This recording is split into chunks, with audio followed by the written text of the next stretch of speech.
Bismillahirrahmanirrahim. Assalamualaikum warahmatullahi wabarakatuh. Alhamdulillah wa syukurillah wa la hawla wa la quwwata illa billah. Salatu wassalamu ala Rasulillah wa ala alihi wa sahbihi wa wala. Rabbi shrah li sadri wa yassir li amri wahlul 'uqdatam min lisani yafqahu qawli. Allahumma alimna fid-din wa alimna ta'wil. Allahumma zidna ilman nafi'an wa rizqan thayyiban wa amalan mutaqabbalan. Allahumma la ilma lana illa ma 'allamtana innaka antas samiul 'alim wa tub 'alaina innaka antat tawwabur rahim. Makasih kepada Bapak Ibu yang dirahmati Allah, alhamdulillah kita bisa bertemu lagi di rumah di antara rahmat Allah. Kita kuatkan lagi akidah kita, karena materi dari kita adalah akidah, dan kita masih dalam rangkaian pembahasan kitab akidah, kitab Al-Imam Sufyan Ats-Tsauri. Kita sampai di matan itu apa istilahnya, kalimat atau bait yang ke-6. Tapi saya merefresh karena ini materi bulanan, maka saya merefresh lagi dari awal, yaitu dia berkata Bismillahirrahmanirrahim, dengan menyebut nama Allah yang Maha Pemurah lagi Maha Penyayang. Bait yang pertama, Al-Qur'anu kalamullah.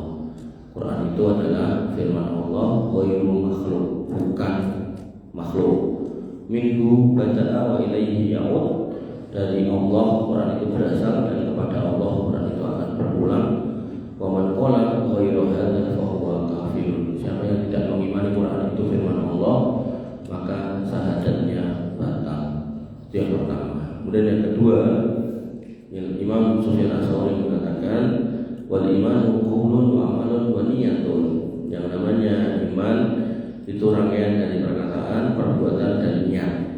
Nanti dalam perkataan yang lain ulama mengatakan tasdiqul bil qalb wa qaulun bil lisan wa amalun bil jawarih. Pembenaran dengan hati, diucapkan dengan lisan, dan diamalkan dengan perbuatan. Mirip. Nah, kemudian beliau melanjutkan yazidu wa yanqus. Iman itu bisa naik dan turun. Yazidu bil ta'ah wa yanqusu bil maksiyah. Naiknya dengan ketaatan dan turunnya karena kemaksiatan. Wala yajuzul qaul illa bil amal.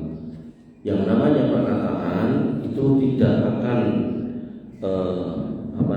tidak akan sinkron kalau kemudian tidak diamalkan. Artinya orangnya kalau bersyahadat tapi nggak sholat itu nggak benar gitu. Wala yajuzul qaul wal amal illa binniyah. Dan juga tidak dibenarkan, tidak pas kalau kemudian dia berbuat dan berucap tapi niatnya enggak benar, hatinya enggak benar. Sholat, kemudian baca Quran tapi niatnya kepada yang lain, itu juga enggak benar. Wala yajuzul qaul wal amal wan niyah illa bimuwafaqatis sunnah.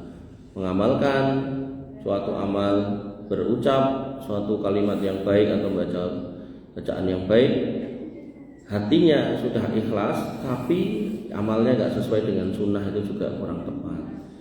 Nah, kemudian yang ketiga, bait yang ketiga, Imam Sufyan Ats-Tsauri berkata pada bait yang ketiga bahwasanya ketika ditanya, faqultu lahu, aku bertanya kepadanya, si sahabat beliau Su'aib bertanya, ya Abu Abdillah, wa ma muwafaqatis sunnah, wahai Abu Abdillah, apa yang dimaksud dengan sesuai dengan sunnah? Maka Imam Sufyan Ats-Tsauri mengatakan taqdimatun as-saikhani Abi Bakar wa Umar radhiyallahu anhuma, yaitu dalam hidupmu kamu harus mengedepankan keutamaan dua orang ini, yang utama yaitu Abu Bakar dan Umar. Ini disepakati bahwasanya orang yang utama di dalam Islam ini menikah setelah Nabi SAW adalah Abu Bakar dan Umar. Ya Su'aib, la yanfa'uka ma katabtu hatta tuqaddima Utsman wa Aliyan ala man ba'dahu. Maka tidak akan sempurna manfaat apa yang aku tulis kalau kamu tidak mendahulukan Utsman dan Ali atas semua setelah Abu Bakar dan Umar. Hanya Bapak Ibu yang dirahmati oleh Allah Subhanahu wa taala, ya, ini menjadi kesepakatan kaum muslimin, kesepakatan orang Islam semuanya, orang beriman semuanya, bahwasanya yang paling mulia itu Nabi Muhammad, setelahnya adalah Abu Bakar, setelahnya Umar bin Khattab, setelahnya Utsman bin Affan, dan setelahnya Ali bin Abi Thalib.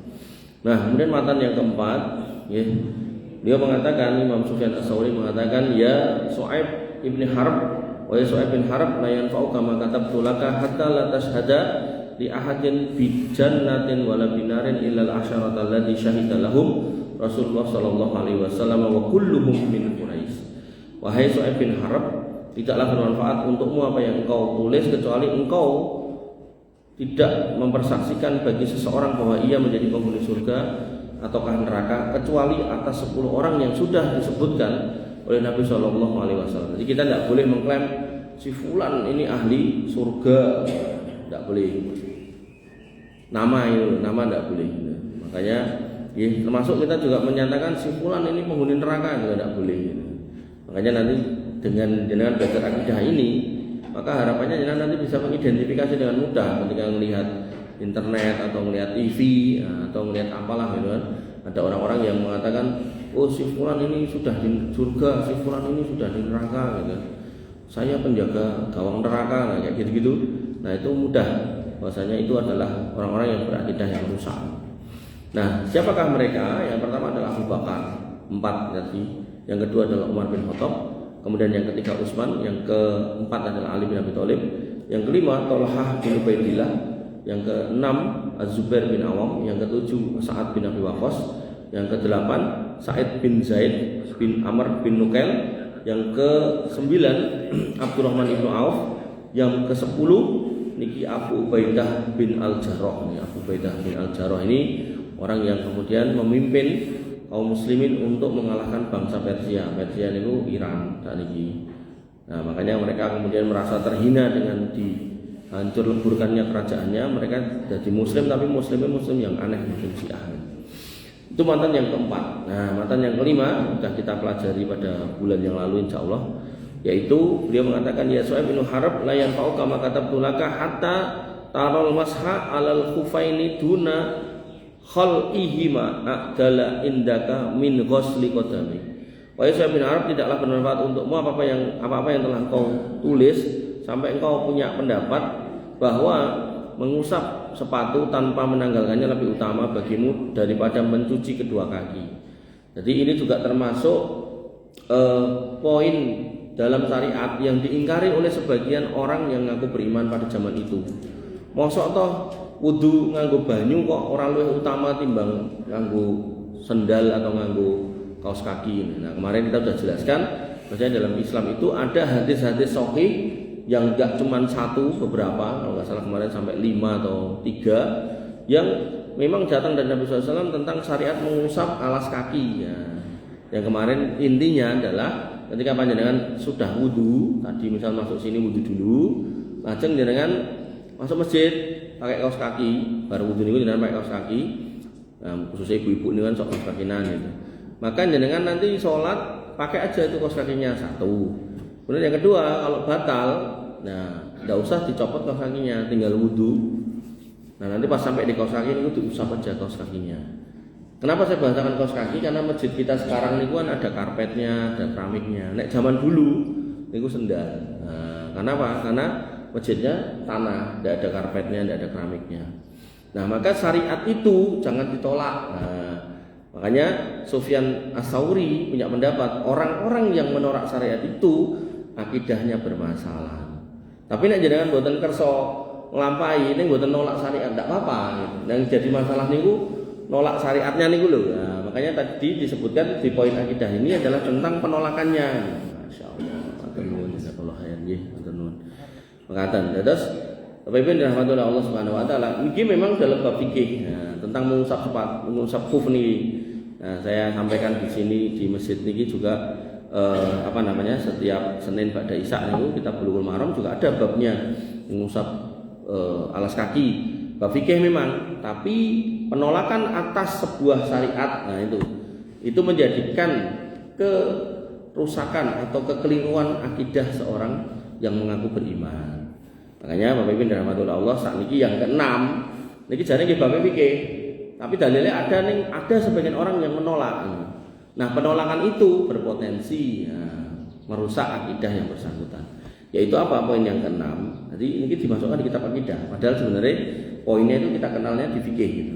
Nah, garisnya kenapa kok ini masuk akidah padahal fikih? Karena ada yang menolak niku lho.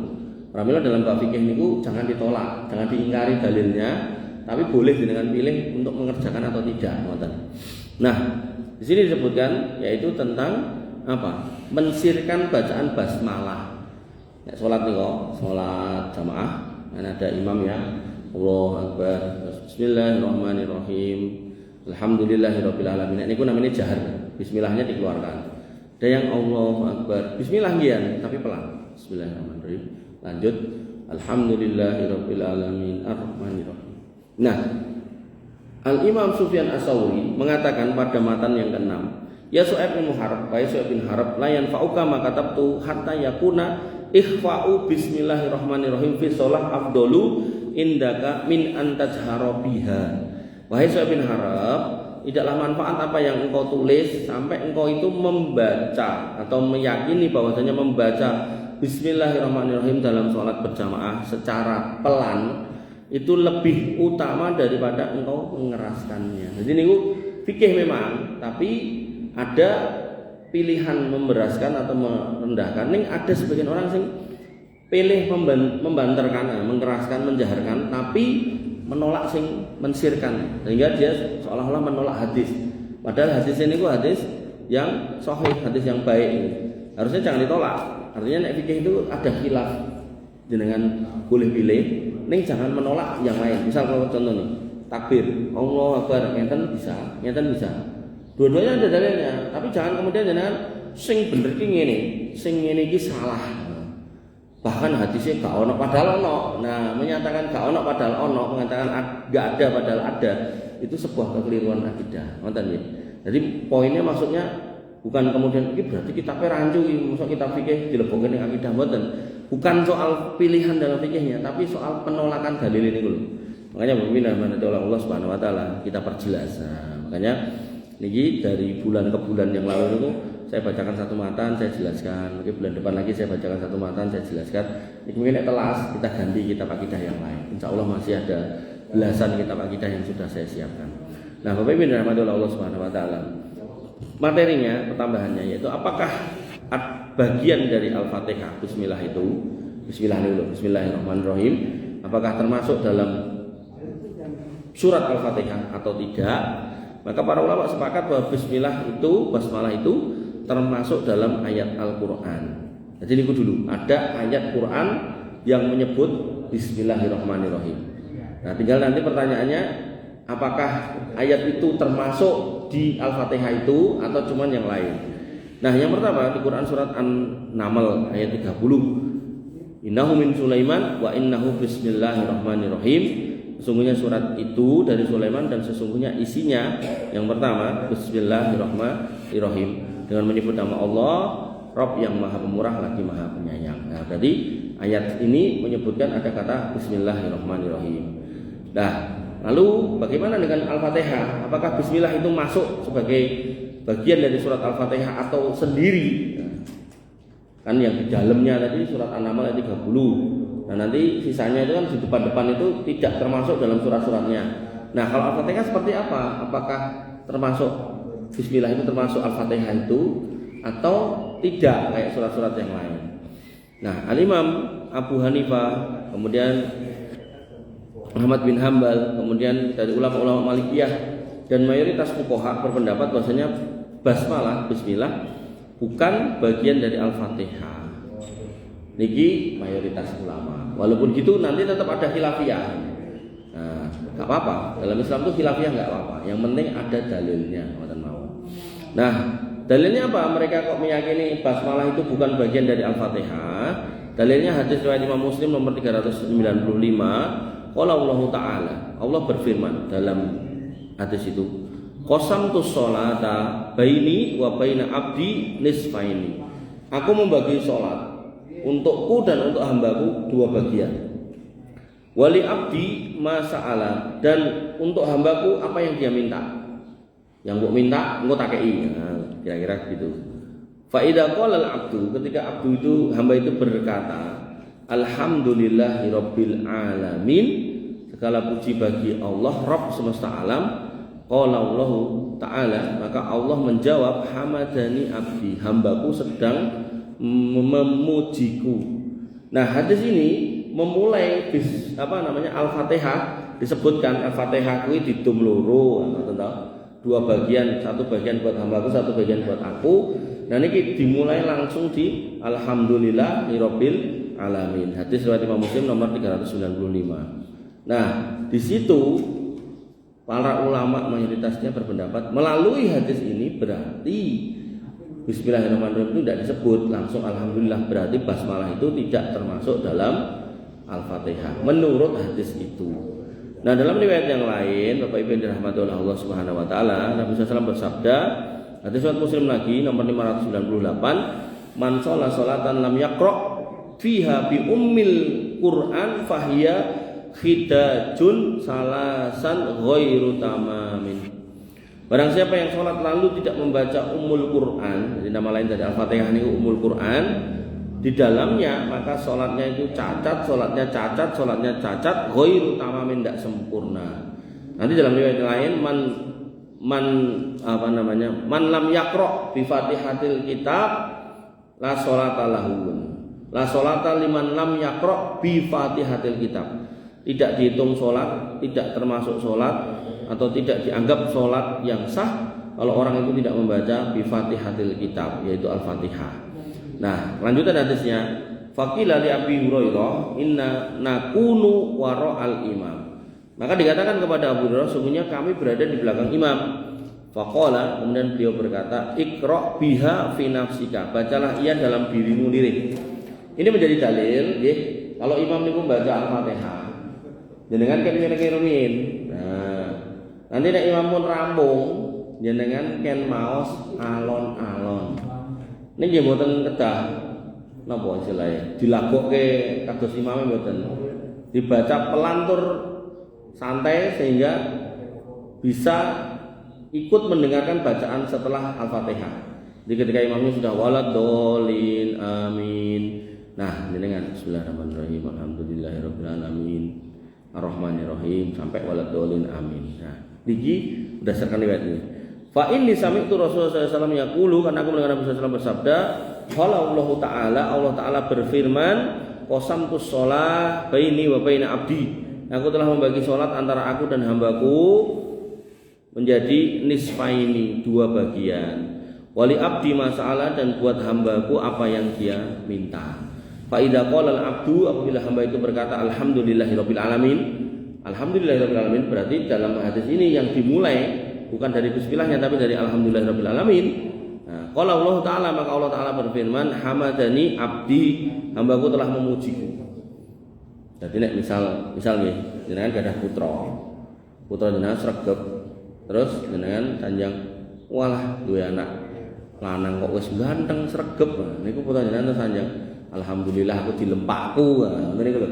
Nah, maka ketika jenengan napa istilahnya mengucapkan alhamdulillahirabbil alamin, Allah menjawab, hamadani abdi, hambaku kae sing tak ciptake kae, sing wonge cilik-cilik kae gitu kan, sing wonge apa meminta rahmatku sedang memujiku. Ngoten. Makanya sebenarnya sebab sholat itu khusyuk, jenengan itu tahu itu apa gitu loh jenengan baca. Dan jenengan karena baca Al-Fatihah itu kan diulang-ulang. Nah, memang ya seharusnya jenengan tahu itu apa gitu. Tapi nek misal jenengan bacanya Al-Baqarah, jenengan tidak paham Al-Baqarah lah, mungkin itu masih bisa inilah. Tapi nek sudah judulnya ini Al-Fatihah, kan, ya jenengan harus belajar tafsirnya Al-Fatihah itu apa, terjemahannya apa, biar jenengan pas sholat itu bisa menikmati. Makanya saya di salah satu masjid itu nyusun kajian tentang sholat khusyuk itu Ibnu Qayyim saya mengatakan dunia itu punya kenikmatan, dan kenikmatan dunia yang banyak orang pun tidak bisa menggapainya, yaitu sholat yang khusyuk. Makanya sampai kita hidup kok sholatnya nggak pernah khusyuk, itu sebuah kerugian. Nah, berarti aku ora khusyuk terus piye? Nah, belajar biar caranya khusyuk gimana. Nah, salah satu sebab sholat itu khusyuk jenengan memahami yang jenengan baca. Berarti jenengan ada putrane nyuwun duit. Pak, iki ngomong apa to? Ngomong pekemu to. Ngomong sing cetha, alon-alon sing cetha. Pak, kula nyuwun yoto. Nah, wis saiki piro? Kalih yuto. Lah nggo apa? Untuk HP apa? HP ini ngendi? Nah, ini cetok. Makanya ketika kita mengatakan alhamdulillahirabbil alamin, Allah menjawab hamadani abdi. Wa idza qala ar-rahmanir rahim. Nah, kalimat kedua ketika hamba ini mengatakan ar-rahmanir rahim, qala Allah Ta'ala, Allah menjawab asna asna alayya abdi, hambaku ini telah menyanjungku. Jadi alhamdulillahirabbil alamin hamadani abdi. Ar-Rahmanir Rahim asna alayya abdi, hambaku telah menyanjungku. Jadi Gusti Allah niku remen mak dengan ngendikan alhamdulillahirabbil alamin ar-Rahmanir Rahim. Nek remen niku berarti apa to? Jenengan ditresnani. Nek tresnani niku berarti apa? Tadi lho. Walahu masa'ala. Jenengan nyuwun napa tak kabulno. Ngoten kecok. Nah, kemudian berikutnya maliki yaumiddin. Qala ketika hamba itu mengucapkan maliki yaumiddin, Allah berfirman, majjadani abdi. Maka hambaku itu telah mengagungkanku. Ada pujian, ada sanjungan, ada pengagungan. Wa qalla marratan fawwada ilayya abdi. Dan sekali waktu beliau bersabda, hambaku telah menyerahkan urusannya kepadaku. Jadi kalimat maliki yaumiddin ketika jenengan ucapkan dalam Al-Fatihah niku ada dua jawaban dari Allah. Yang pertama majjadani abdi, yaitu hambaku mengagungkanku, atau fawwada ilayya abdi, hambaku telah menyerahkan urusannya kepadaku. Nek jenengan sudah pasrah semeleh-meleh dumateng Gusti Allah, niku mengke Gusti Allah sing nata. Terus nek sing nata Gusti Allah niku pasti istimewa. Satu. Yang kedua jenengan mboten bakalan disia-sia. Tapi nek jenengan pasrahke kula, sok-sok luput. Soalnya apa? Kula menungso. Tapi nek jenengan pasrahke ke Allah, maka Allah yang nata. Makanya nek jenengan saged tadi lho. Alhamdulillahirabbil alamin. Hamadani abdi. Wah, aku dijawab karo Gusti Allah nek hambaku itu sedang memujiku. Ar-Rahmanir Rahim asna ilayya abdi, hambaku itu sedang menyanjungku. Kemudian maliki yaumiddin majjadani abdi, hambaku itu sedang mengagungkanku. Atau fawwada ilayya abdi, hambaku sedang menyerahkan urusannya kepadaku. Maliki yaumiddin, Allah yang menguasai hari pembalasan. Ketika Allah sudah menguasai, bahasa menguasai jenengan ya ora duwe kuasa. Kalau kita sudah tidak punya kuasa, gelem ra gelem kudu derek gitu kan. Kudu los. Enggak boleh kemudian napa? Bonden lepaskan. Biar Allah yang nata. Bapak Ibu dirahmati oleh Allah, sampai dulu itu ada kisah. Saya tidak tahu, lupa apakah itu tabiin atau tabi'ut. Pokoknya seorang alim yang dia itu diindikasikan punya penyakit di kakinya. Tapi pada waktu itu mengatakan ini harus diamputasi. Nek gak diamputasi nanti menjalar kemana-mana. Kan kata tuh penyakit ngoten niku to.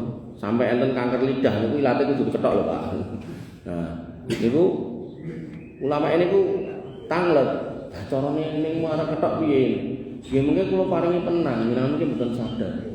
Ngono yo. Berarti aku kok gak iso zikir, ra iso wirid ya ora kelingan Gusti Allah ya, berarti nek pas gak sadar ngono iku. Karena yang namanya ulama itu kadang itu tidur aja zikir gitu. Ya kita tidurnya semaput gitu. Sosok adzan ra krungu gitu kan. Krungu adzan malah nesu gitu kan. Sing ten Bandungan itu krungu adzan malah masjidnya diorek gitu kan. Ora cetha nek. Nah, kembali ke situ ya. Maka ketika ulama itu terus berpikir, aku nek berarti nek mbok potong, mbok bius aku gak sadar. Nah, aku piye no? Kayak urip kok ora kelingan karo sing kayak urip terus piye gitu kan. Akhirnya ngene wae Mas, ngene. Aku duwe unek-unek. Duwe ide. Nah, nganggo ideku wae. Pripun, Pak? Aku mengko tak salat. Mboten salat wajib, salat sunah. Soalnya nek salat wajib terus enten adegan ngoten niku nek mungkin nek napa istilahnya nganti kelaran bunga-bunga Allah salate batal. Ya, salat sunah kan bebas, mami nanti enggak tahan bisa batal juga enggak apa-apa. Aku tak salat. Nah, aku pas sholat kuwi, aku pas sholat kuwi ngadeg kuwi, sikilku ketok. Dilampahi Pak, sholat. Wana ya saking kusuk ini, ketok sikile ya ora bengok-bengok niku. Wangel niku, wangel. Oh, ra ngandel, piye Mas sunat neh piye? Rasa dibius ya, mesti ya moh. Poro nih, makanya Bapak Ibu dirahmati oleh Allah Subhanahu wa taala. Ulama itu kalau udah khusyuk itu sampai lupa kalau dia itu harus menghadapi sesuatu yang menyakitkan. Makanya Bapak Ibu dirahmati oleh Allah. Monggo itu PR kita semua gitu. Terus termasuk saya ngomong barang, buatan mung jenengan, saya juga. Nggih. Fa idza qala, dan kemudian hamba itu berkata, iya akan na'budu wa iya akan nasta'in. Ya Allah, hanya kepada Engkau lah kami menyembah, hanya kepada Engkau lah kami minta tolong. Allah menjawab, hada baini wa baina abdi wa li abdi masalah. Iki urusane aku karo hambaku. Sing dijaluk tak kei. Sing disuwun tak kei. Wa idza qala ihdinas siratal mustaqim, dan apabila dia berkata ihdinas siratal mustaqim, ya Allah tunjukilah jalan yang lurus, siratal ladzina an'amta 'alaihim, jalan orang-orang yang Engkau beri nikmat, ghairil maghdubi 'alaihim waladdallin, bukan jalan orang yang Kau murkai dan orang sesat. Qala, maka Allah berfirman, hadza li abdi wa li abdi ma sa'ala. Nah iki gone hambaku, dhek njaluk apa tak kei. Njaluk hidayah tak kasih. Makanya kita itu sangat lemah, saking lemah hati kita terbolak-balik. Nah karena hati kita terbolak-balik, kalau kita tidak hati-hati kita bisa kebalik, kita pindah agama, imannya turun. Tadi kan iman naik dan turun, bisa turun. Maka cara untuk menaikkan majelis ilmu, termasuk cara menjaganya adalah dengan sholat. Nah di dalam sholat sehari 17 kali minimal, 5 waktu niku nek di total niku rakaatnya 17, niku mesti ada kalimat ihdinas siratal mustaqim. Ya Allah tunjukilah kami jalan yang lurus, tunjukilah kami jalan yang lurus, tunjukilah kami jalan yang lurus. Ini menunjukkan jalan lurus niku enten, ning kadang menungso niku tidak bisa melihatnya. Kula kayak contoh, dalan enten ten ngajeng, masjid enten ten mriki, mike enten, speaker enten. Berapa banyak orang yang mampir mriki? Ya hanya orang-orang yang ditunjukkan jalan yang lurus. Niku contoh mawon, salat nggih ngoten. Adzan nggih mireng banter gitu kan. Ning waktu nggih pun cetha, innas sholata kanat alal mu'minina kitabah mauquta, kan sudah jelas waktune. Tapi nek jenengan madosi, aku meh metuki kancaku, gaene ngomongin nongkrong ning angkringan, jenengan teko sae-sae ora ngarep ketemu wong daerah cetha ning kono kapan gitu kan. Tapi nek salat yang waktune cetha, masjidnya cetha, masjidnya nggih mboten kados omah keong sing iso digowo-gowo kan nggih mboten mriki. Nek masjid teng kampung jenengan nggih teng kampung jenengan mboten pindah-pindah gitu. Adane yo cetha mireng gitu. Tapi sing masuk masjid untuk sholat, atau kemudian kalau sholatnya di rumah, berapa banyak yang sholat? Makanya Bapak Ibu dirahmati Allah, ihdinas siratal mustaqim niku jenengan hayati. Nggih. Jangan sampai kemudian kita baca setiap hari yang isinya permintaan tapi kita tidak paham kuwi apa gitu kan. Sehingga akhirnya sholat keluar berangkat pakai sendal jepit, pulang ganti sendal kulit. Padahal Allah mengingatkan inna sholata tanha anil fahsya'i wal munkar. Sholat itu mencegah dari keji dan mungkar, malah berbuat mungkar mulai sholat. Kotak infak digo mulai gitu kan. Helme orang dituker gitu kan. Ada orang-orang kayak gitu. Makanya Bapak Ibu dan Allah, orang-orang yang sholatnya khusyuk, dia akan sampai pada level-level dia paham mana hak orang, mana hak dia, mana yang harus diperbaiki, mana yang harus ditobati, mana yang harus dipertahankan, mana yang harus ditingkatkan. Bapak Ibu dan Allah Subhanahu wa taala.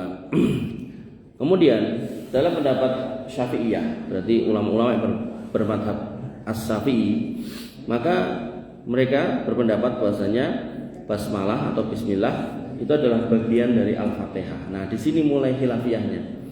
Jadi khilafiyah itu biasa, tidak apa-apa, bukan sebuah kekeliruan selama punya dalil atau argumen yang benar.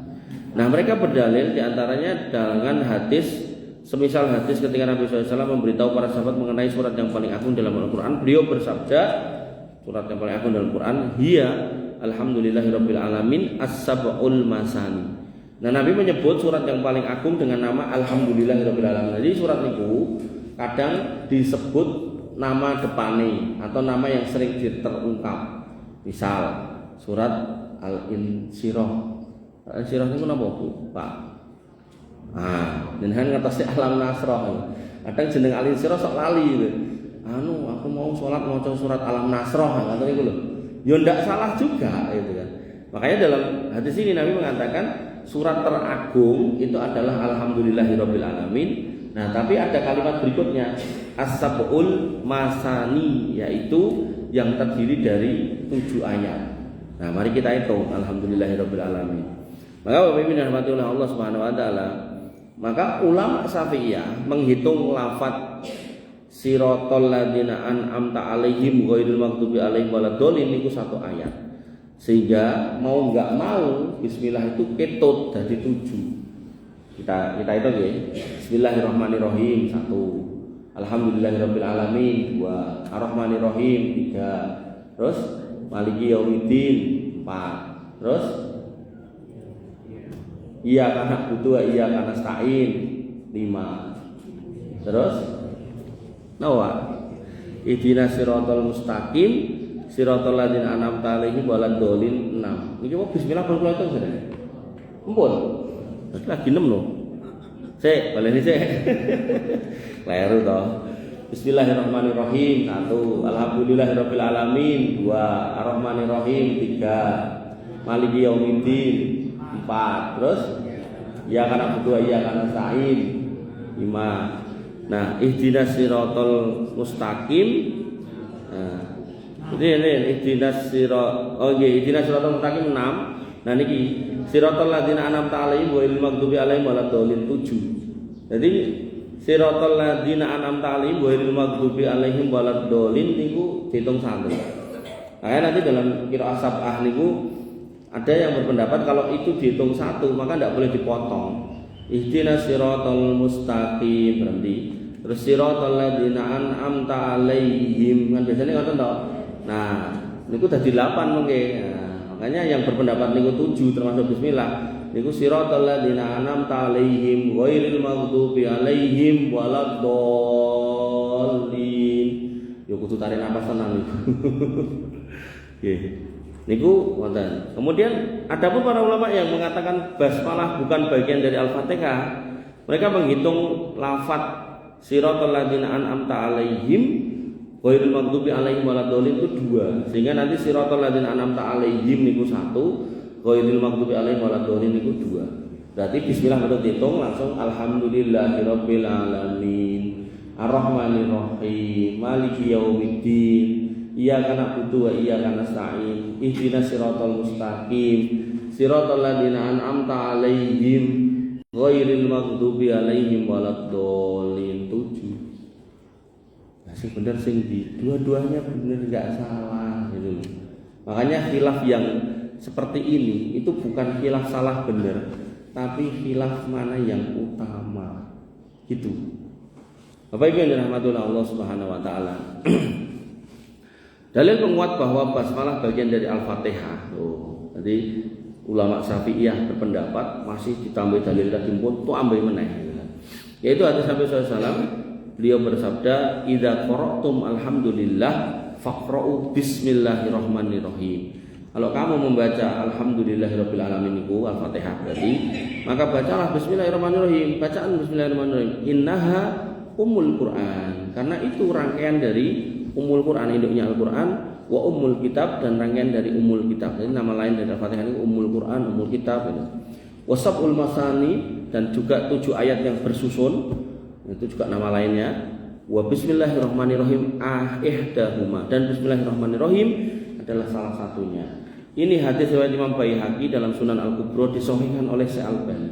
Berarti kenapa ada khilaf yang satu mengatakan bismillah enggak, yang satu mengatakan bismillah termasuk? Karena mungkin yang berpendapat bismillah itu tidak termasuk karena belum ketemu hadis ini. Ketika ketemu hadis ini selesai, harusnya tidak ada khilaf. Makanya khilafiyah yang terjadi perbedaan madhab itu sebenarnya terjadi karena ketika pendapat ulama ini terbangun atau disampaikan atau dinyatakan, itu muncul ulama yang lain atau berikutnya berpendapat yang lain. Nah yang lain ini punya dalil yang lain, yang sini mungkin ada dalil yang kurang. Nah dalil yang kurang ini kemudian memunculkan pendapat A, ada tambahan dalil memunculkan pendapat B, ada tambahan dalil lagi muncul pendapat C, ada tambahan dalil lagi muncul pendapat D. Makanya Bapak Ibu rahmatullah Allah Subhanahu wa taala, kados negara Saudi Arabia itu mereka memilih pendapat yang paling terakhir yaitu madhab Imam Ahmad bin Hambal. Bukan berarti merendahkan yang sebelumnya mboten, karena ada proses ilmu. Nek sakniki kan saged diakses. Kemarin ada orang itu tiba-tiba nyari saya itu biasanya ora tau ning omah, tiba-tiba dilalah kok ya enten. Terus niku ya ini niku golek kula. Nah santri kula sanjang Pak dicari orang, aku ora janjian karo sapa siapa namanya Mas Jul, sapa meneh Jul anakku kan, tapi ki wong udah dewasa kan. Tinggal kita masuk rumah, rumah, tak suruh masuk memang. Tak tanya, ada perlu apa ya Mas? Ya. Ini loh, tak mau nawari ini, apa itu? Sebuah aplikasi, jadi saya betul, memory card itu. Terus aplikasi tunjuknya di HP. Nah aplikasi ini ku terdiri dari 200 kitab gitu, 200 kitab. Nanti bisa dicari ini. Nah, khilafiyah muncul karena waktu fatwa itu muncul, mungkin ada informasi yang belum nyampe. Nah, kemudian muncul ulama berikutnya menyempurnakan, muncul ulama berikutnya menyempurnakan. Sehingga bukan berarti kemudian ulama yang awal ini terus jelek, enggak, tetap baik, tetap dengan kemuliaan. Makanya nanti ada madhab Malikiyah, madhab Hanafiyah, madhab Syafi'iyah, ada madhab Hanabilah, Imam Ahmad bin Hambal. Nah, kayak Saudi Arabia itu milih yang terakhir gitu kan. Karena Imam Ahmad bin Hambal punya koleksi dalil yang lebih banyak. Nah, Bapak Ibu yang dirahmati oleh Allah Subhanahu wa taala, maka kalau hadis ini sudah muncul, hadis ini dari riwayat Imam Baihaqi ini yang disahihkan oleh Syalbani, tadi hadisnya sahih, maka sebenarnya khilaf sudah selesai. Artinya dalam kajian ini saya katakan bahasanya harusnya ya pendapat kita ya satu, yaitu apa? Bismillah termasuk dalam Al-Fatihah. Hadisnya cetok. Idza qara'tumul alhamdulillah, kalau kamu membaca alhamdulillah berarti niku Al-Fatihah. Faqra'u bismillahirrahmanirrahim. Bacalah bismillahirrahmanirrahim. Innaha umul Quran, karena itu umul Quran, induknya Quran, wa umul kitab dan induknya Alkitab yaitu Al-Quran juga, wa sab'ul masani dan 7 ayat yang terangkai. Nah, wa bismillahirrahmanirrahim ihdahuma, dan bismillahirrahmanirrahim salah satunya. Jadi sudah selesai, enggak ada khilaf berarti harus saya gitu loh. Dong ngoten ya. Makanya Bapak Ibu rahmatullah Allah, ada kitab namanya Bulughul Maram. Itu ya ulamanya pinter. Al-Imam Ibnu Hajar Al-Asqalani ini. Jadi dia memahami ini, umat itu ada khilafiyah. Makanya beliau nyusun kitab ringkas. Nah, sing do khilaf niku hadis canten mriku. Padahal umumnya kitab niku hadis sahih, hadis dhaif itu disingkirke. Nah, niki hadis dhaif taruh situ disandingkan dengan yang sahih. Maksudnya gimana? Biar orang kemudian tahu ternyata pendapatku selama ini berpegangan pada hadis dhaif. Iki ana sing sahih. Nah, kalau kayak contoh pada pelajaran Bulughul Maram pertemuan yang minggu kemarin saya izin yang sebelumnya itu ada hadis yang menyatakan memegang kemaluan dengan tangan membatalkan wudu. Nanti ada hadis yang mengatakan tidak batal. Kan kita koyok bertentangan, dua-duanya ada dalilin. Seolah-olah kita suruh milih. Ya wes kami berpendapat batal ya monggo, enggak juga enggak apa-apa kan gitu seolah-olah. Tapi begitu kita lihat sanadnya, statusnya satu dhaif, satu hasan. Ya berarti yang dhaif kita coret. Sehingga memegang kemaluan dengan tangan tidak membatalkan wudu. Nah tapi aku ramah aku tetap pengen wudu, ya silakan, tidak apa-apa dengan wudu. Ayo Bapak Ibu rahmatullah Allah Subhanahu wa taala. Itulah fikih. Jadi memang muncul ketika dituliskan atau difatwakan, terkadang ulamanya itu redaksi hadisnya kurang. Maka berpendapatlah beliau A, muncul ulama berikutnya berpendapat B, muncul ulama berikutnya berpendapat C, muncul ulama berikutnya berpendapat D. Nah, semuanya bisa diterima, tidak ada yang disalahkan. Karena yang namanya ulama itu masuk dalam level mujtahid, orang yang berijtihad itu nek salah dapat pahala 1, nek benar dapat pahala 2. Nah, kita namanya muqallid, orang yang mengikut. Maka dalam konteks menuntut ilmu jangan diminta untuk milih satu mazhab, belajarlah di situ terus. Nah, baru nanti kalau kemudian ilmunya sudah mapan, dan bisa masuk ke level membandingkan mazhab. Oh, mazhab ini ngomong ini, mazhab ini ngomong ini, dalilnya cuma sahih ya, untuk sing iki. Nah, seperti itu. Makanya orang-orang yang belajar fikih dengan metode yang benar itu tidak akan pusing. Tapi nek gak bener ning belajar ya kan. Lagi delok kitabnya banyak itu bingung. Piye lek cara ning maca iki. Diobong wae digawe kopi diombe. Ayo Bapak Ibu dan Allah Subhanahu wa taala. Maka khilaf dalam hal ini itu sangat longgar, sangat longgar. Walaupun tadi dalilnya sudah cetok, maka kalau tetap ada yang kekeh, ini tetap bismillah itu bukan bagian dari Al-Fatihah, ya sudah tidak apa-apa gitu kan. Maka hadis ini secara sharih menyatakan bahwa basmalah merupakan bagian dari Al-Fatihah. Dan ini pendapat yang menurut kami lebih rajih, lebih kuat. Adapun pendalilan dari hadis Abu Hurairah yang pertama diambil dari pemahaman hadis yang tadi. Tapi ada hadis yang lebih lengkap atau lebih pas untuk menghukumi bismillah itu masuk dalam Al-Fatihah. Nah, namun sebagaimana telah dijelaskan bahwa bacaan basmalah itu tetap sabit pada sebagian qiraah, maka tentunya perbedaan pendapat sangat longgar perkaranya. Jadi walaupun memang ada dalil-dalil tadi, memang tetap mau berbeda ya tidak apa-apa. Nah intinya basmalah itu tetap dibaca, baik dengan meyakini itu bagian dari Al-Fatihah atau tidak, tetap dibaca. Nah tinggal sir atau jahar. Sir atau jahar.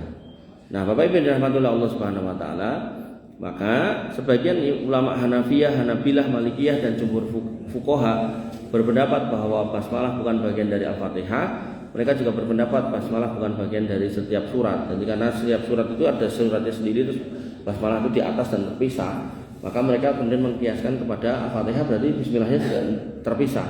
Padahal hadis Imam Baihaqi tadi menyatakan itu bismillah termasuk. Nah, namun basmalah memang Allah turunkan untuk memisah antara surat dengan satu dengan yang lain. Jadi fungsi basmalah selain memulai sebuah surat, itu juga menjadi pemisah antara surat sebelumnya dan setelahnya. Jadi setelah kita selesai surat terakhirnya, ayat terakhirnya, dan ucapkan bismillah untuk masuk ke ayat berikutnya. Nah, kok ataubah kayak ora enek bismillah ya Mas. Nah, ataubah itu diyakini oleh para ulama yang yang menuliskan Al-Qur'an itu bahwasanya ataubah itu kelanjutan dari surat sebelumnya. Tapi memang dia surat sendiri, surat yang berdiri sendiri. Ada beberapa penjelasan kenapa itu tidak pakai bismillah. Nah, namun basmalah memang Allah turunkan untuk memisah surat satu dengan yang lain. Maka di antara alasan bahwa basmalah bukanlah bagian dari setiap surat, para ulama ijma' bahwa surat Al-Kautsar itu terdiri dari 3 ayat, dan demikian pula basmalah bukan bagian dari surat Al-Kautsar.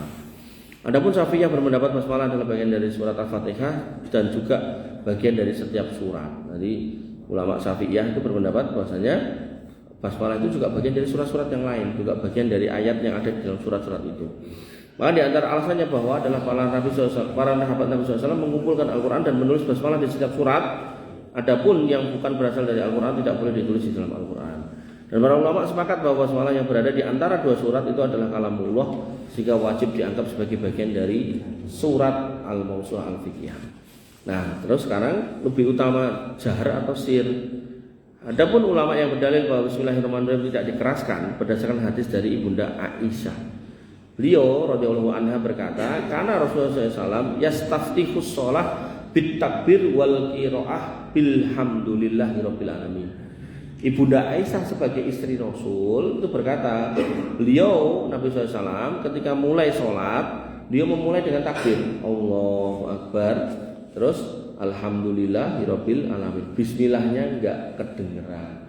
Enggak kedengeran bukan berarti enggak baca, tapi dibaca tapi sir. Nah, inilah pendapat seperti Syekh Syekh Abdurrahman bin Nasir As-Sa'di.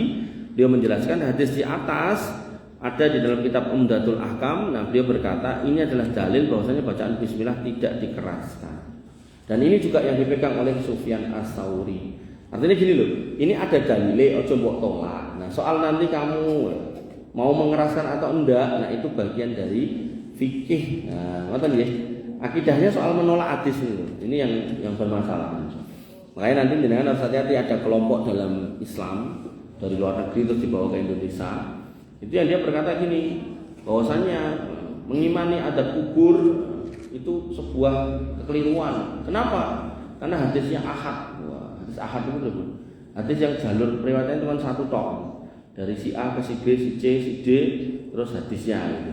Nah, kalau dia pengen hadis untuk adab kubur itu mutawatir. Mutawatir itu jalur riwayatnya banyak. 1, 2, 3, 4. Nah, nanti ketemu hadisnya 1, itu mutawatir. Pengennya ngoten niku. Ya sebenarnya itu kalimat baik untuk menjaga akidah, tapi pertanyaannya apakah ulama punya keyakinan seperti itu? Enggak. Dan kalau kita ngomongkan tentang siksa kubur atau hadis tentang adab kubur, itu enggak cuman menjelaskan tentang adab kubur, termasuk hadis-hadis tentang Nabi berdoa berlindung dari adab kubur itu juga mengindikasikan berarti ada adab kubur. Allahumma inni a'udzubika min adzabil qabri wa a'udzubika min adzabil jahannam wa a'udzubika min fitnatil mahya wal mamati wa a'udzubika min fitnatil masiihid dajjal. Itu hadisnya mutawatir. Kalau Nabi berlindung dari adab kubur, walaupun hadis yang menceritakan atau menjelaskan tentang siksa kubur itu misalnya hadisnya ahad, tapi hadis tentang berdoa berlindung dari adab kubur itu mutawatir. Makanya berarti adab kubur itu enten gitu. Makanya Bapak yang dirahmati Allah Subhanahu wa taala, nanti dalam kitab akidahnya Imam Imam Ahmad bin Hambal yang namanya Usul Sunnah itu disebutkan termasuk akidah kita adalah meyakini adab kubur gitu. Nah di sini hadis ini Ibunda Aisyah mengatakan aku melihat menyaksikan Nabi itu kalau sholat memulai dengan takbir, itu berarti takbiratul ihram, kemudian bilhamdulillahirabbil alamin, langsung alhamdulillahirabbil alamin. Ini bukan berarti Nabi enggak basmalah, tetap basmalah tapi sir. Nah, ada juga dalil yang lain dari Anas bin Malik. Ini orang-orang dekat Nabi. Yang pertama istrinya, kemudian yang kedua Anas bin Malik, ini pelayan Nabi SAW. Sejak kecil menemani Nabi SAW. Dia berkata, "Sholaitu ma'a Rasulullah SAW." Aku sholat bersama Nabi SAW. Wa Abi Bakar dan bersama Abu Bakar, wa Umar dan Umar, wa Utsman dan juga Utsman. Falam asma ahadan minhum yaqra'u bismillahirrahmanirrahim. Aku tidak pernah dengar tuh mereka ini baca bismillahirrahmanirrahim. Tidak pernah dengar bukan berarti tidak baca ning alon. Ngoten nggih. Harus dipahami karena mereka ini orang-orang solih ini, para sahabat yang solih, Nabi juga sebagai Rasul yang mulia itu ya tahu keutamaan bismillah. Wong yang ngajarin Nabi, maksud malah enggak dibacakan. Artinya pasti tetap dibaca. Nah, Syekhul Islam Ibnu Taimiyah berkomentar, yang sesuai sunnah maka basmalah dibaca sebelum surat Al-Fatihah dan bacaannya lirih, sir.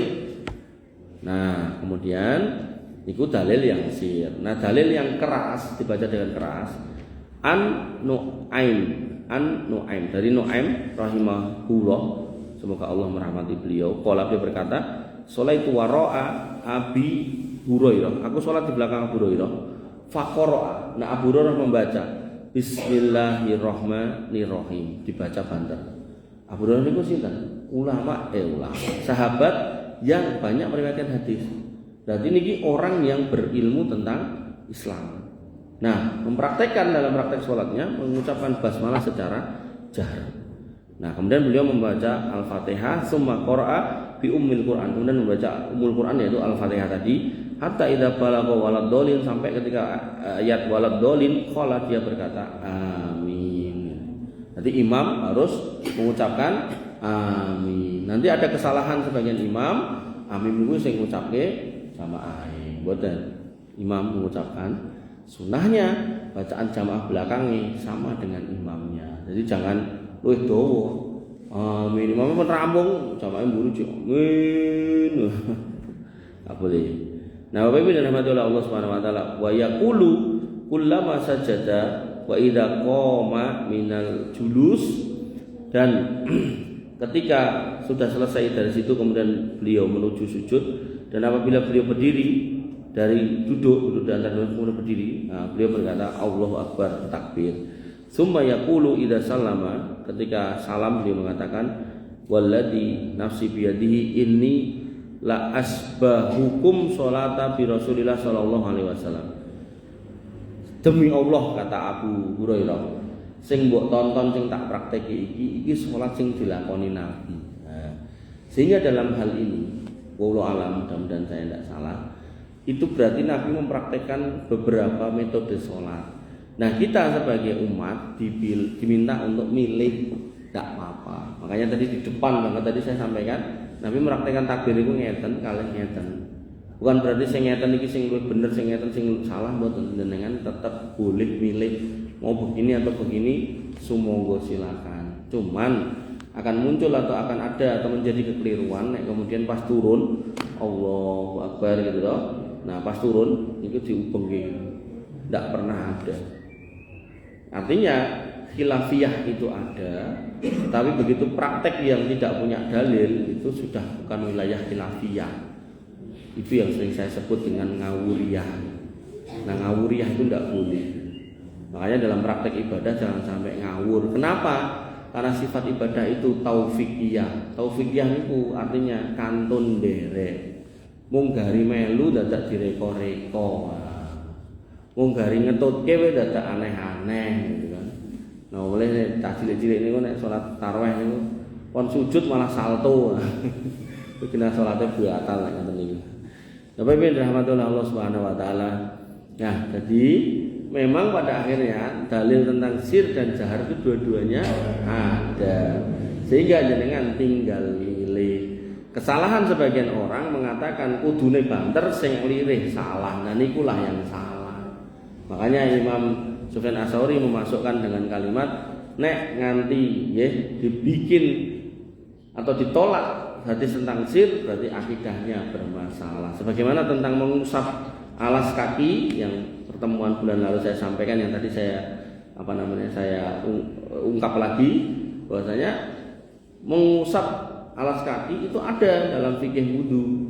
Nah, nek jenengan mboten kersa ndak apa-apa, tapi jangan ditolak hadisnya. Iku lho, ngoten. Jadi jangan sampai kita menolak sesuatu bukan karena kita memilih, tapi karena kita mengingkari dalilnya. Nah, ini bermasalah. Ini hampir mirip kayak ngeten. Ada seorang pemabuk, dia mabuk gitu kan. Nah, nek selama dia dalam kondisi mabuk itu dia meyakini mabuk itu haram, maka dia pelaku dosa besar. Tapi nek kemudian dinasihati, Mas, pokoknya aja mendem wong kuwi haram. Sing ngomong haram sapa? Loh, Quran ngomong haram, hadis ngomong haram, ulama menjalankan haram. Ya kuwi kan menurutmu, nek menurutku halal. Nah, nek masuk dalam kata-kata menghalalkan yang haram, itu enggak cuma dosa besar tapi juga membatalkan syahadat. Niku lho. Makanya dalam konteks fikih tadi, ya, kita memilih boleh dalam khilafiyah, tapi mengingkari dalil yang ada itu sebuah masalah lain. Makanya Bapak Ibu rahmati Allah Subhanahu wa taala.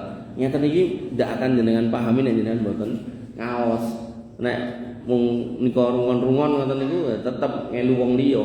Ayo angger ngimami ra tau bismillah, padahal jare bismillah ning alon ngoten lho. Nah, nanti Bapak Ibu dan rahmatullah Allah Subhanahu wa taala, maka kesimpulannya harus jahar atau tidak. Maka ulama memang khilaf pendapat mengenai hukum jahar bismillah dan tidak. Ada 3 pendapat. Pendapat yang pertama, menjaharkan basmalah tidak disyariatkan. Basmalah hanya dibaca secara sir sebelum Al-Fatihah. Dalilnya adalah hadis Anas yang disebutkan, juga hadis dari Ibunda Aisyah tadi. Itu yang pertama. Kemudian yang kedua, membaca bismillah itu jahar. Dalilnya dari hadis Nu'aim tadi tentang Abu Hurairah, praktek sholat Abu Hurairah, dan setelah akhir sholat Abu Hurairah bersumpah, demi Allah iki lho sholat sing tak sawang sama Nabi kan gitu. Itu dalil yang kedua. Jadi kan dua-duanya berpegang ya kudune alon, kudune banter. Dan mereka kenceng dalam megang pendapat ini. Kemudian yang ketiga, memilih di antara keduanya, antara jahar atau sir, maka ini pendapat dari Ishaq bin Ruhawai dan Ibnu Hazm. Maka seakan-akan pendapat ini ingin mengamalkan 2 dalil yang berbeda yang menunjukkan jahar dan sir. Nah, kesimpulannya, basmalah apakah bagian dari surat atau tidak, maka itu khilafiyah. Jahar atau tidak itu khilafiyah. Lalu gimana cara mempraktekannya? Nah, disebutkan oleh Syekh Muhammad At-Tamimi dalam kitab Ad-Durar As-Saniyah fil Ajwibah An-Najdiyah. Beliau mengatakan, idza amma rajulun qauman wa hum yarawnal qunuta au yarawnal jahra bil basmalah wa hum yara ghaira dzalika wal afdalu ma ra'a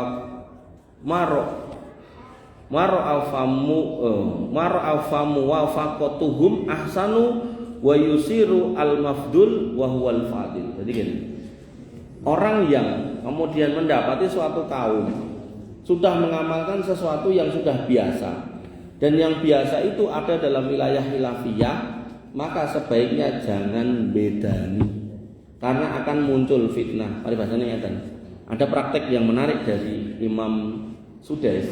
Imam Sudais itu Imam Haram, Masjid Haram, yang kemudian dijadikan sebagai direktur tanah haram, 2 masjid haram, Madinah dan Mekah. Nah, beliau itu kalau ngimamnya tidak pernah dibanterkan bismillahnya itu sir.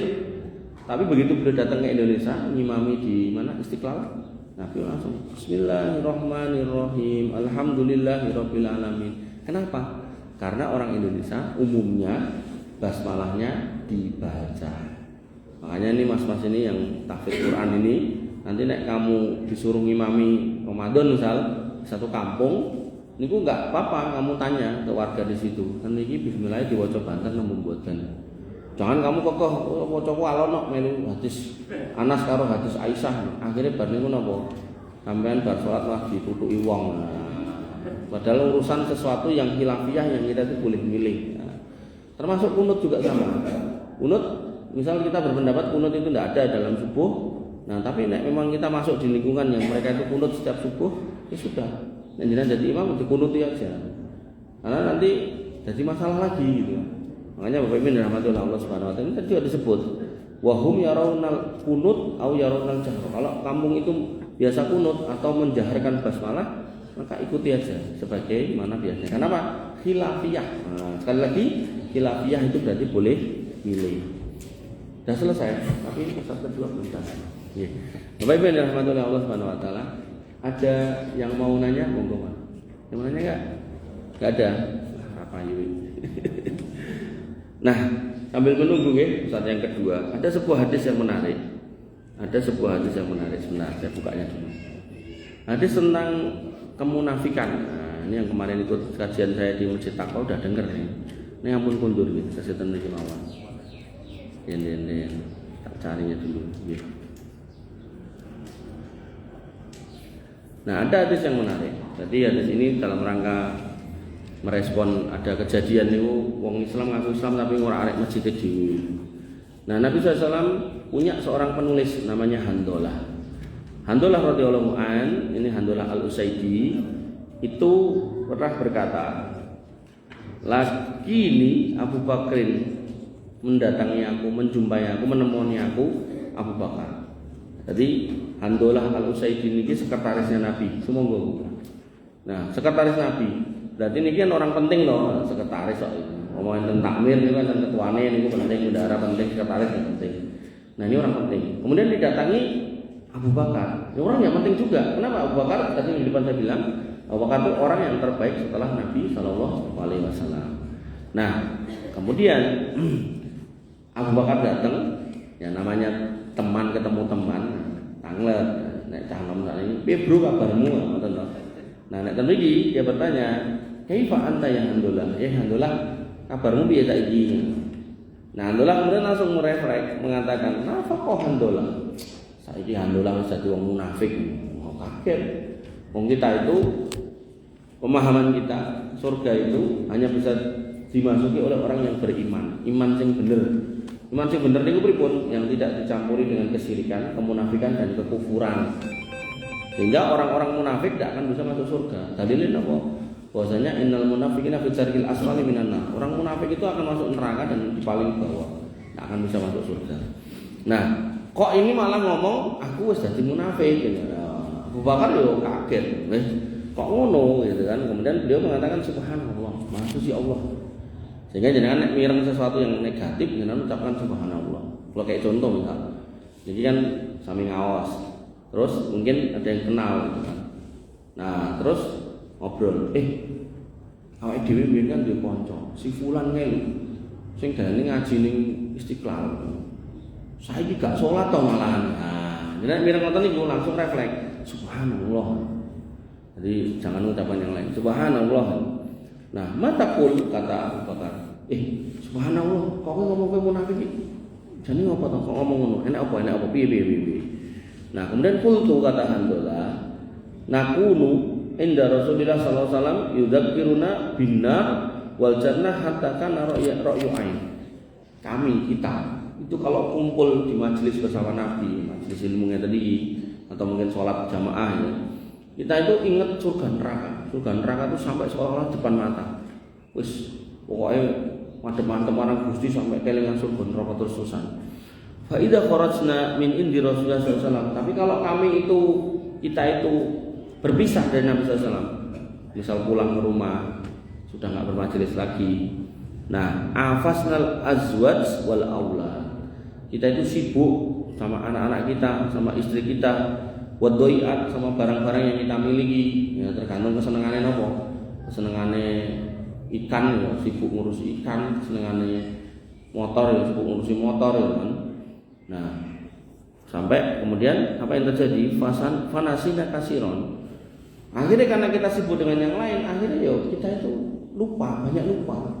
Lupa apa? Lupa surga neraka tadi loh. Kan dengan masjid itu kan paling berapa sih? Sejam misal. Kan di luar masjidnya berjam-jam. Nah, dia sudah mengidentifikasi awake dhewe laline luwih akeh timbang elinge. Nah, karena laline luwih akeh timbang elinge, berarti aku ki munafik. Nah, ngoten niku. Menurut Handolah Al-Usaidi. Nah, Lalu Abu Bakar begitu dengar itu, ngono kuwi sing mbok karepe. Abu Bakar langsung jawab, wallahi, demi Allah. Nah, orang dulu tuh kalau menyangatkan kalimat, menekankan itu kalimat yang mau tak sampaikan itu benar tuh pakai sumpah, enggak apa-apa. Nah, Abu Bakar mengatakan wallahi, demi Allah, inna lanulqi mislah hada. Nek sing mbok maksud munafik kuwi ngono kuwi, aku kuwi ya ngono. Jadi seorang yang paling mulia setelah Nabi itu juga kalau berpisah dari Nabi itu tidak ingat surga neraka, ingatnya dodolan, ingatnya anak bojo gitu. Nah tapi nek bersama Nabi ingat surga, ingat neraka, nek sholat ingat surga, ingat neraka. Niku orang-orang soleh dulu. Nek awake dhewe nek sholat kelingan apa? Kelingan anak bojo. Pokoknya makanya mesti harus seneni bojone ya, kelingan bojone. Ngelawangnya dibuka apa ora gitu. Nah Abu Bakar pun mengatakan yang sama. Nek sing mbok maksud munafik ngono aku iya gitu kan. Tapi mereka ini dua orang soleh ini memberikan contoh yang baik. Sesuatu yang belum jelas. Ini kan pendapat nih, pendapat dua orang. Nah, belum jelas benar apa enggak pendapatnya. Maka fasalu ahla dzikri, tanyalah pada orang yang tahu. Nah, orang yang tahu zaman itu yang paling tahu itu sih dan Rasulullah. Maka orang dua ini kemudian berangkat kepada Nabi SAW.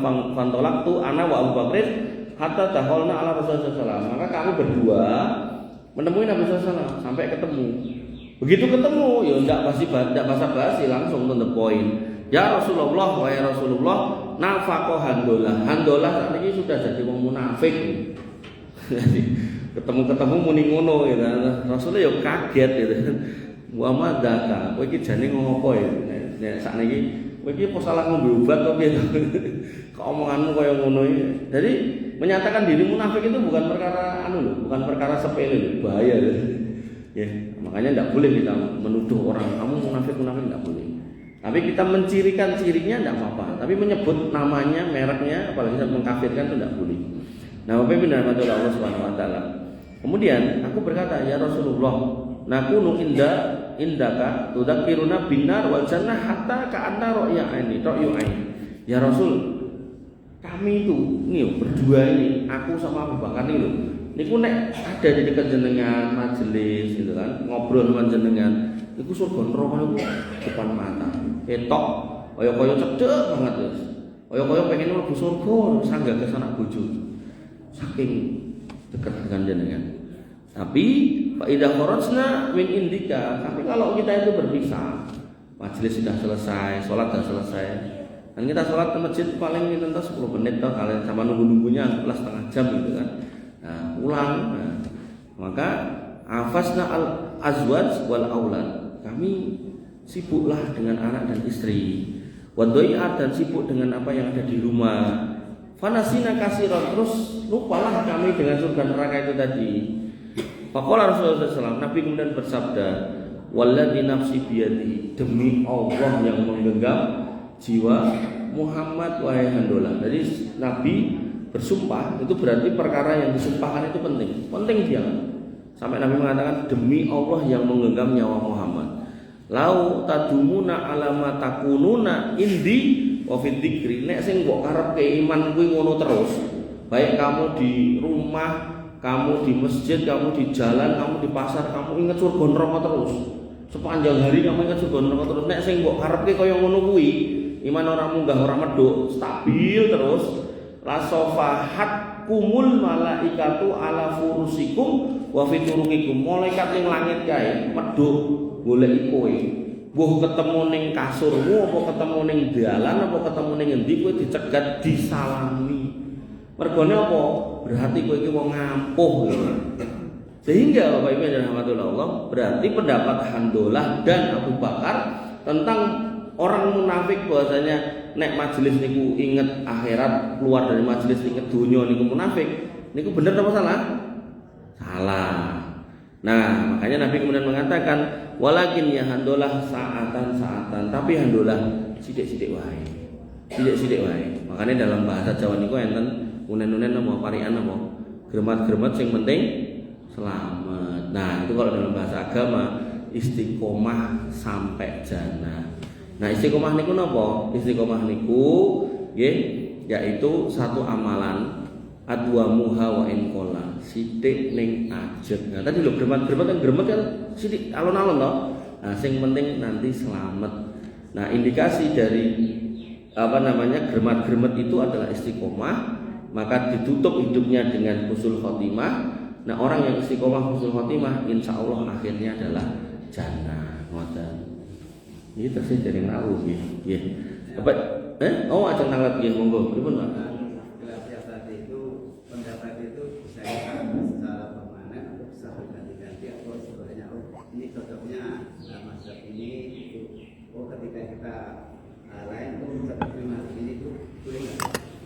Yang basmalah tadi? Tidak, yang semua khilafiyah maksudnya. Oh, semua khilafiyah. Ngeten.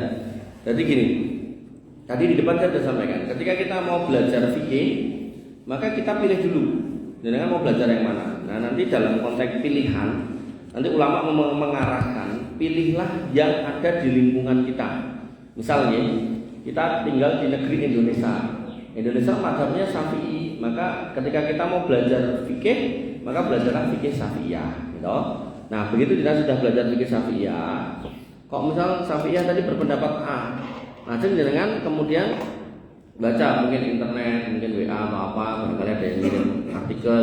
Nah, di situ kemudian muncul pendapat B, nah jenengan timbang. Oh, ternyata B ini lebih sahih. Nah, dari situ maka jenengan bisa pindah ke yang lebih sahih. Maka ketika jenengan tanya, apakah dalam khilafiyah itu kita bisa berpindah-pindah? Maka jawabannya sebenarnya bisa. Tapi yang terbaik dari pindah itu jenengan pilih yang dalilnya paling sahih. Ngoten.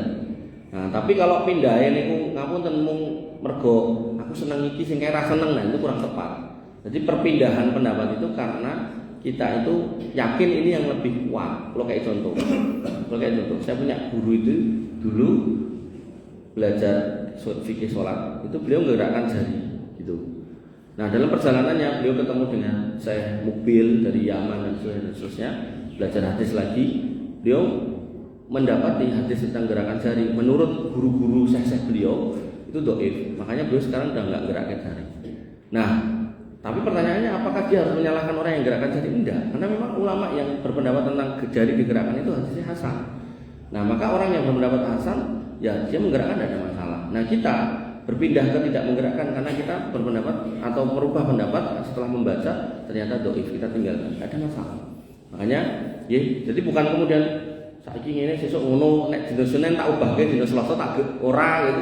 Itu kurang tepat nek modele ngoten niku nggih. Jadi perpindahannya karena kita tinggalkan mazhab yang kita pelajari, kita pindah ke sini, misal pindah ke Hambali atau pindah ke Maliki karena kita yakin dalilnya lebih kuat gitu. Bukan karena mau pengen gaya-gayaan ngoten gonta-ganti ngoten mboten nggih. Ngoten nggih? Nggih. Sampun tahu. Oh nggih. Bapak Ibu rahmatullah Allah Subhanahu wa taala. Buat pilih mengatakan yang saya sampaikan, mudah-mudahan bermanfaat buat kita semua. Intinya materi kita ini sebenarnya materi fikih, tapi catatannya kenapa dimasukkan di dalam akidah? Karena pengingkaran atas hadis. Maka hadis yang memang nyata ada hasan atau sahih, maka tidak bisa atau tidak boleh kita ingkari, harus kita terima. Soal kemudian kita mengamalkan atau enggak, maka itu dalam fikih masuk dalam khilafiyah apa enggak. Kalau masuk dalam khilafiyah, dengan silakan milih, jadi tidak usah diingkari, tapi dipilih saja sesuai dengan kerentekan jenengan. Mobil khusus pertimbangan yang terbaik adalah tentang tingkat kesohihannya. Maka ketika jenengan memilih yang paling sahih, maka yang kurang sahih atau